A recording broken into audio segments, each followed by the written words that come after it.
Kung sawa ka na sa adobo at gusto mo naman ng ibang luto sa pork, eto ang recipe na pwede mong subukan para maiba naman. Bukod sa masarap, napakasimple lang din nitong lutuin at kaunti lang ang sahog na kailangan mo. Share ko sa inyo ang recipe ng kinamatisang baboy. Let's cook! Gagamit tayo ng 1 kilong pork liempo. Isasangkot siya natin ito hanggang sa mag-brown at lumabas ang sariling mantika.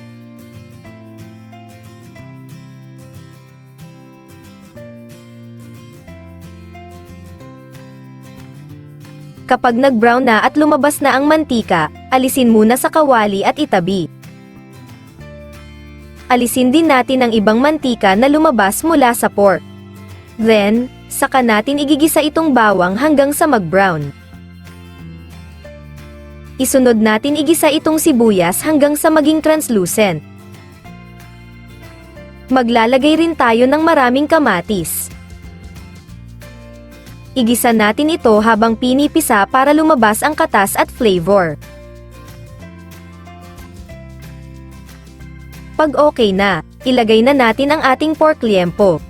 Igisa lang ng mga ilang minuto. Saka ito titimplahan ng paminta, toyo, at oyster sauce. Igisa lang natin saglit.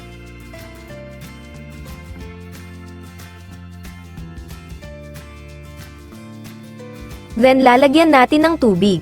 1 to 2 cups ito depende sa pork. Takpan at lutuin hanggang sa lumambot ang pork.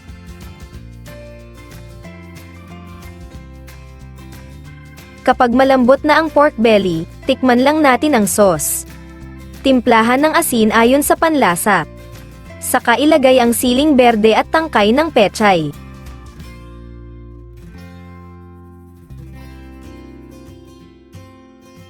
Takpan at lutuin lang natin ng ilang minuto.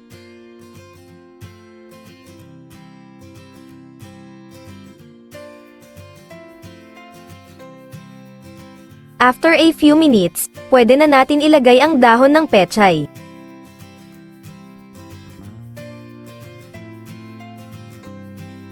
Hayaan lang natin itong malanta. Mula saan ka nanonood ng video na ito? Comment down below para ma-shoutout kita sa next recipe ko.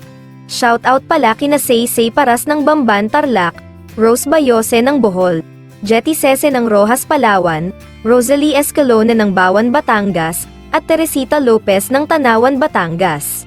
Thank you very much for your love and support. After a few minutes, eto na ang ating kinamatisang baboy. Oh diba? Napakasimple lang lutuin at talaga naman napakasarap din. Gutom na ako, kaya tere kain na tayo. Kung nagustuhan mo ang recipe na ito, don't forget to like, share, and follow our page.